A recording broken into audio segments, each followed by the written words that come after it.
And now, as promised on the Fly Racing Racer X podcast, a good buddy of mine and one that I'm cheering for, and certainly many are, and it's going to be sweet to see him back on the racetrack. Monster Energy Kawasaki's Adam Cianciarulo. What's up, AC? How are you, man? I'm doing great, Steve. Great to hear from you. So we got some fake media news in our sport, too, that you were retiring.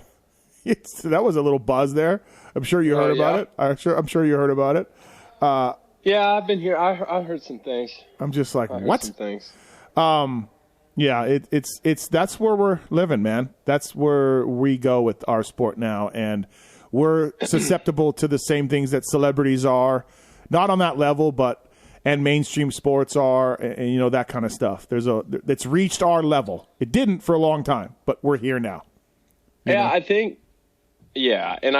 I've been, I guess, quieter than I have been in the past in terms of like social media and interviews and stuff like that. And when you're quiet and you're not controlling the narrative yourself, you know, it leaves you kind of open to, you know, whatever the rumor is flying around. And yeah, but no, I'm not retiring.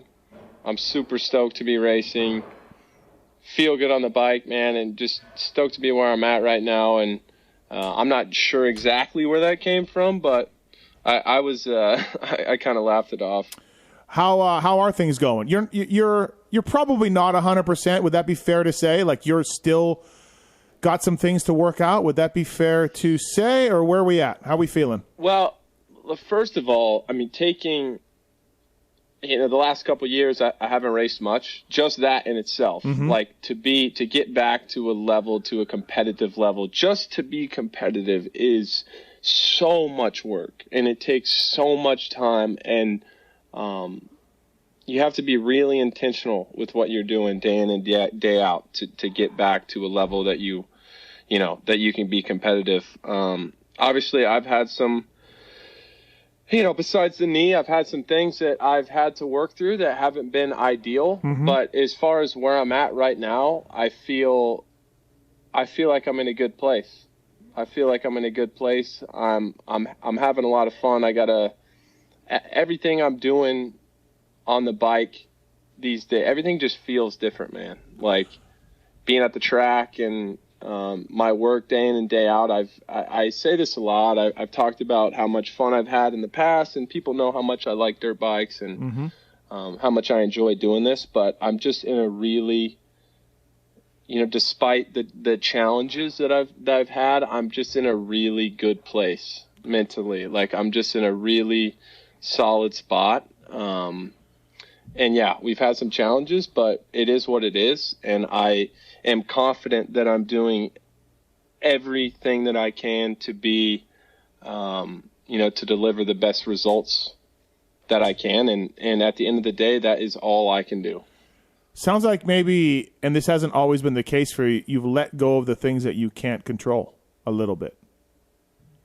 Well, I've been forced to, really. I mean, sure, yeah. I've been forced to. Yeah, the last couple of years, I feel like sporadically, you know, my career has been so interesting in that it's so good when it's good, and then it's so shit when it's shit. In terms of just not getting out there, not being on the bike, and I feel it's been overstated, the whole perspective thing, and sometimes I find that it can be a bit corny when it's talked about too much, but I can't overstate how much I've learned, and especially this past year. Just, you know, these are just big life moments, big life challenges, and I'm also just growing up too, and it's been a tough experience at times, but it's been really rewarding. And I feel like I'm in a spot right now where I'm able to, like, I'm happy that I've learned the things I have, like the past year specifically. And like you talked about, kind of letting go of, and don't take this the wrong way when I say letting go of expectations, because where that goes in people's minds is like, I don't care anymore. Like, I don't have that fire, which couldn't be further from the truth. I could be sitting on a beach right now if I wanted to be, and I'm not, because I love this, and it's what I want to do, and I want to compete at the highest level and be the best I can be. But I feel like I'm in a spot now where I'm able to not take these things for granted, that the stuff that I've been doing my whole life. Like, I have a newfound appreciation for the opportunities that I have and the experiences that I have. And yes, sometimes it's challenging. Yes, sometimes I haven't reached my goals, and that can be difficult as somebody that takes a lot of pride in their work. And, it can be difficult, but I just love this. And I think I love it more than I ever have. And that in itself, I guess I'm proud of myself, and the people around me for helping me get to that spot.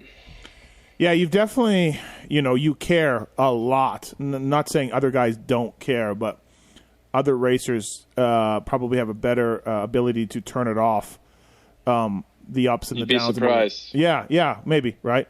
You don't always had that, and so maybe you have found a little bit of a Zen thing and been like, here's what I can control, and here's what I can't, and here's what I've done, and here's what I want to do, and c'est la vie, right? Like, yeah, I'm trying. I'm trying. I'm working, and we'll see how it goes. I mean, to me, you have a 450 Supercross win to cross off. You've already had a hell of a career and done a ton of things. I know you want to win championships. Everybody wants to win championships, of course. But you know what I mean? Like, yeah, you have this thing to you've won indoors and out everywhere. Just we got to get that 450 Supercross win, and then who knows what can happen from there. So. I do take a little bit of dispute with your statement earlier that you said it takes so much work and so much effort to get to where you want to be. You came into last year with some issues with your arm, and you were leading laps. Now, you knew that you were never going to land on the podium, and you knew that the inevitable was going to come. But I would challenge that you're so damn good that you were leading laps and running up front, on whatever percent you want to put the effort that you were able to do it. Like whatever number you want, 65, 75, 85, whatever number. You were not 100%. And so, that's kind of whatever you were doing last year, that's maybe your low level, and you were leading laps. So there is that. Yeah, a lot of guys would love that floor of like leading laps. Yeah, I feel you. Right. Obviously, the goal is to do it. Obviously the goal is to do it for 20 minutes plus one and have good results. It's great to lead laps. It's great to have speed and all that. And I think maybe it's kept me afloat a little bit this past year, not racing, like the fact that I can just kind of go out there with one arm and lead some laps. But yeah, I'm obviously working on being more well-rounded. And like you said, I kind of, like you say, I found my zen or whatever. I don't, yes, I found some more perspective. I've grown up, and that's just life, and it happens. But it's not. I've never wanted to eliminate the caring. It's like even early in my career when I had some struggles, it kind of makes you. And man, if people forget how rough my first couple years were. Yeah. After the first Supercross season, like I didn't really do anything for a couple years. Like people forgot about me, almost like they've forgotten about me now. It's kind of the same exact thing. And as being a young kid there with zero perspective at all, I mean, I can't even begin to describe to you how painful that was to me, and how many times I was tempted to be like, you know what, I don't need this, man. I don't need this. Like, when your coping mechanism in those times are to tell yourself that you don't care. Like you like there's more to life. You don't need this. You don't need that. And I never did that because it's like I wanted it to hurt because I didn't want to lose the fire. And I guess I want to make it clear that that's where I'm still at. Like, yeah, I've had challenges. Yeah, I have perspective. Yes, I'm going to be okay no matter what. Like, I will 100%. I am a happy dude, and I will be a happy dude regardless of how this goes. But that does not take away from my, burning desire to be successful on a dirt bike. And I just want to make that abundantly clear when we, especially when we have all this perspective talk. Sure. Yeah, I mean, you're gonna have everybody thinking what they want anyways, no matter how much you say it, right? Totally. They have their minds made up about you or whatever, and you probably deal with it on social media just like any pro athlete does. And so it's hard to get people to change people's minds. But if they are open-minded, I think they can understand that from your interviews over the years that you care a lot.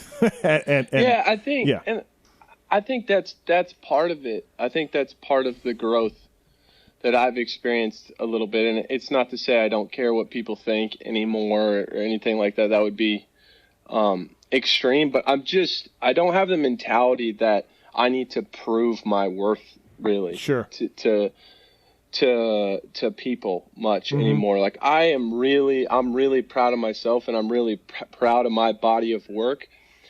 And that hasn't always led to great results through my career. Obviously, it's been inconsistent with my durability and things like that. But I'm really proud of my body of work and what I've done, kind of in the face of these challenges and kind of the stuff that goes on behind the scenes. I'm super stoked on that. And for me to still be here, still loving it in this headspace, like I just can't help but be stoked on it. And really, I get a lot of love on social and in the media and stuff. So I really don't have any right to complain in that area. Fly Racing, RacerX Podcast with Adam Cianciarulo. Yeah. Renthal, Maxxis, Cobalinks, Motorsport.com, all on board with us. 6 times you finish in the top 3 in points in a class. You have that national championship, of course. And then, everything else that you've done. So it's been, you don't get that without caring, without trying, without putting the work in and all of that. You just don't do what you've done. So, so you feeling good. Your expectations are, I'm guessing, like you're not going to tell us on this podcast about putting a number on, about winning a race or so many podiums or whatever. But you feel like you are building, or do you feel ready to go in less than a month or 3 weeks that you can perform at your speed you need to, or are we still building? Yeah, I think